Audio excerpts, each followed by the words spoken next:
Our forests are rich in resources. It's our third biggest export earner.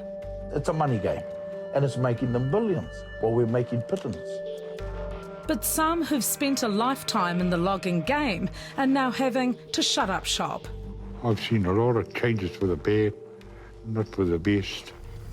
They say it's getting much harder to make a living. There's a lot of work there, but we ain't got any part of it. And now they're fighting for their future. Somebody's got to do it. If you care about your iwi or other people, you can't sit by and just watch a disaster coming down on them. You got to do something, yeah. Born and bred on the East Coast, Tom Butler has worked in several jobs. From planting trees to logging and scrub cutting, the forest has provided for him and his whānau. Well, it gave everybody hope, actually, because in the 60s and in the 70s, everybody left home. So the place was dying, just no young families. So that was the idea of the old people in getting forestry in the area to keep the young ones here and also bring some back. And it worked. But Tom says bigger players from Rotorua are getting the contracts, and it's the local, well-established operators like him who are missing out. So you've got a forest right on your doorstep. Yeah. You've got machinery, everything ready to go. Yeah. And you don't get a look in. Don't get a look in, no. There is a tender process, but it's stacked against you. You've got an outside contractor that's been in there for a long time. He's got all the gear, and he's got a relationship with the company that owns the trees. And that's how the big corporates work. They feed off each other, they look after each other. Do you think it's a level playing field? Oh, definitely not. No, definitely not. Kaipara Meihana's family has been in the logging business in Murupara for almost 40 years, but he quit it 3 months ago and moved to the coast, swapping working in the industry to fighting for forestry workers like Tom Butler. Why did you get out? It was getting financially a bit tough, but also for the passion I have for the people about, how the systems sort of work and the things that we could see around the forestry. I had more passion to get out to sort of carry on with the kaupapa and to make sure the truth's put out there. Kaipara believes forestry companies aren't upholding all the principles of the Forest Stewardship Council, or FSC, a certification that was set up to promote responsible forest management. One simple action can have a profound impact. Look for products with the FSC logo and help. The FSC is basically an international seal of approval for forestry companies and is awarded to those who satisfy 10 core principles. There's many certifications out there, but the FSC is more or less classed as the golden standard of all certifications. So by them having that on their product, it gets them into more markets in the world. A lot of the forest mills around the world won't accept anything other than FSC certified. And even when the market's collapsing, it still gets them through their gate. So there's a lot in it. They need the FSC for their sales and such, yeah. They get premium prices for their logs and of course, buyers seek out that accreditation, and it tells the buyer that they're an ethical company. Principles 3 and 4 of the FSC directly relate to mana whenua, and Kaipara says that although many Māori are employed in the industry, these are mainly low-entry jobs and mostly short-term contracts.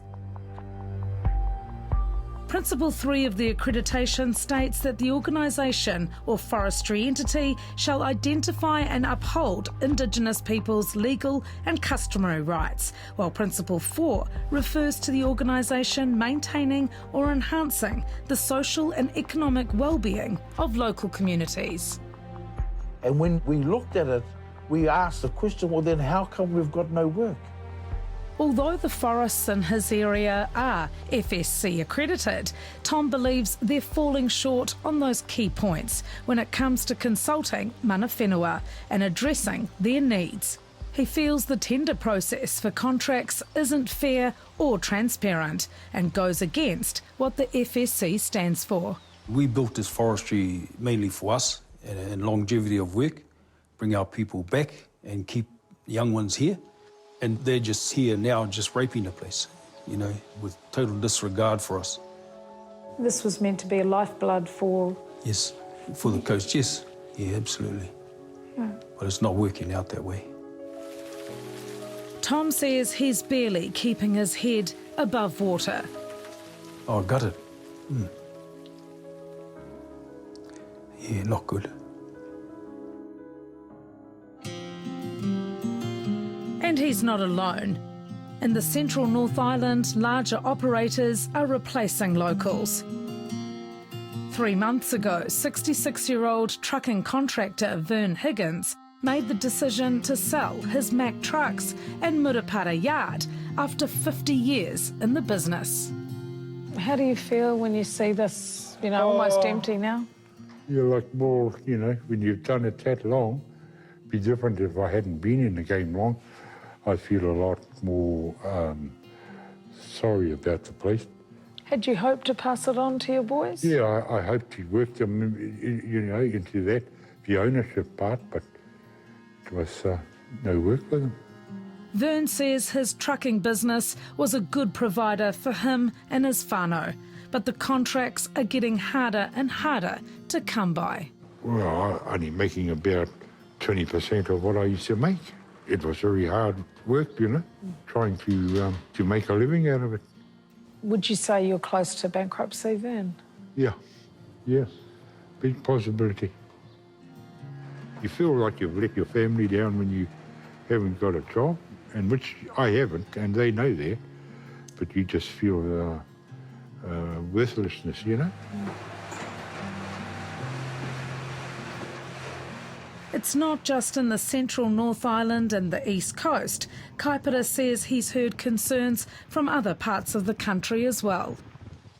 I've got whānau up north that I spoke to maybe 3 years ago, asked them about the FSC. Yes, they've heard of it, but it's the same thing there. They've got outsiders going in and taking all their work, you know, and they're battling with the forest companies. But we're being that dumbed down and put fear into, we're scared to open our mouths because we're scared we're going to lose the contract we already hold, you know, and this is their tool that they're using. And there's a sustainability issue too. Tom wonders how long the work is going to last for with forest companies harvesting timber at such a rate. He fears that pretty soon they'll all struggle to find jobs. We're heading for a disaster. You know, there's a lot of people here employed on the coast now, but it's sort of a false economy because it's going to come to a crash in a very short time. One forestry is going to finish within a year. That means a lot of truckies will be out of business. There's no coordinated effort, you know, to prepare for the future for when that happens. He and his whānau have become so frustrated, they held a protest at the gates of Waikawa Forest last month, blocking the entrance in a bid to be heard.